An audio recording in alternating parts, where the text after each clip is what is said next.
સુરત મહાનગરપાલિકા દ્વારા લિંબાયત ઝોન વિસ્તારમાં ઉધના યાર્ડ ખાતે સુરત ભુસાવલ રેલવે લાઇન પર આવેલ સાંઈબાબા મંદિર નજીક 53 કરોડ 58 લાખના ખર્ચે નિર્માણ થયેલા લિંબાયત ડિંડોલીને જોડતા અંડરપાસનું લોકાર્પણ આજે કેન્દ્રીય મંત્રીના હસ્તે કરવામાં આવ્યું હતું। બ્રિજનું લોકાર્પણ કરતા કેન્દ્રીય જળશક્તિ મંત્રી CR પાટીલે જણાવ્યું હતું કે સુરત શહેરમાં ગુજરાતનો સૌથી લાંબો 503 મીટરની લંબાઈનો અંડરપાસ નિર્માણ પામ્યો છે।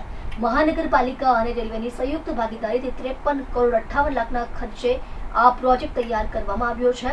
અગાઉ લોકોએ 2 થી 3 કિલોમીટરનો લાંબુ ફરીને જવું પડતું હતું, પરંતુ હવે અંડરપાસ બનતા માત્ર 500 મીટરમાં જ પોતાના સ્થળે પહોંચી શકશે। બ્રિજ વાહન વ્યવહારમાં જીવાદોરી સમાન હોય છે, ત્યારે લિંબાયત ડિંડોલીને જોડતા અંડરપાસથી સમય અને ઈંધણની બચત થતા ઉદ્યોગકારો સહિત વાહન ચાલકોને તેમના વ્યવસાયનો વ્યાપ વધારવામાં ઉપયોગી નીવડશે। વધુમાં તેમણે ઉમેર્યું કે લિંબાયત ડિંડોલીને જોડતા નવનિર્મિત અંડરપાસ ઉપરથી 7 રેલવે લાઇન પસાર થાય છે।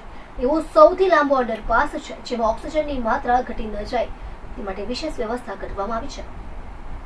સુરત શહેરમાં BRTSનો સૌથી લાંબો રૂટ છે, એ જ રીતે ગુજરાતનો સૌથી લાંબો અંડરપાસ પણ અહીં નિર્માણ પામ્યો છે, જે બદલ મહાનગરપાલિકાની આ કામગીરી બદલ અભિનંદન પાઠવ્યા હતા। નમસ્કાર મિત્રો,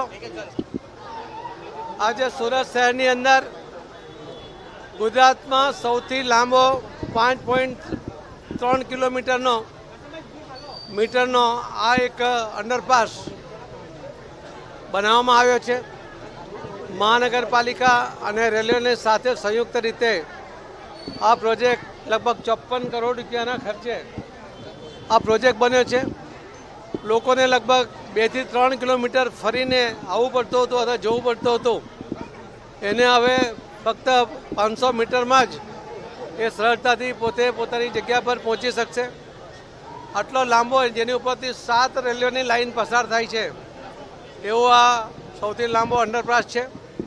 અને એમાં ઓક્સિજનની માત્રા નીચે ઘટી ન જાય એટલા માટે વિશેષ વ્યવસ્થા પણ આ અંડરપાસમાં કરવામાં આવી છે।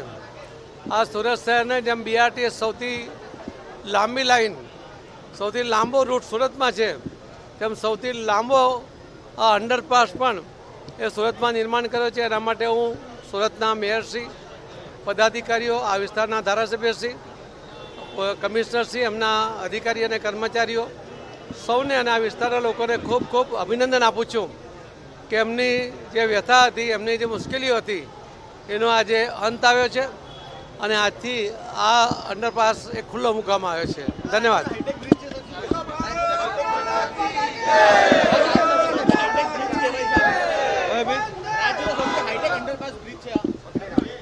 મેં પહેલાં જ કહ્યું તેમ આખા ગુજરાતમાં સૌથી લાંબો અને સૌથી હાઈટેક કે જ્યાં ઓક્સિજનની પણ વ્યવસ્થા વચ્ચે કરવામાં આવી છે, એ પ્રકારનો આ અંડરપાસ બન્યો છે। સુરતના શહેરીજનોના એમના છોગામાં એક વધારાનું પીછું ઉમેરાયું છે।